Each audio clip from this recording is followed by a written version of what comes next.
আসা পর্যন্ত কতদিন থাকবে দলটা? হাত্তা ইয়াতি আমরুল্লাহ, যতদিন পর্যন্ত ওই ঠান্ডা হাওয়া না আসবে।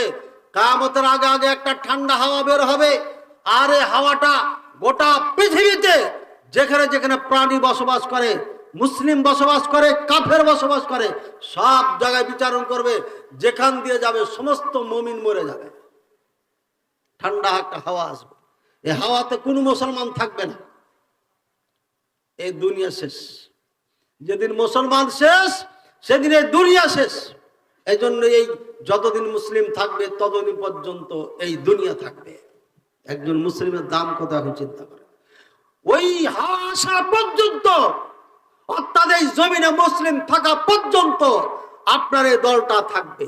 সে দলটা একজনের হতে পারে, দুইজন হতে পারে, পাঁচজন হতে পারে, 100 হতে পারে, 1000 হতে পারে, লাখ হতে পারে, কোটি হতে পারে।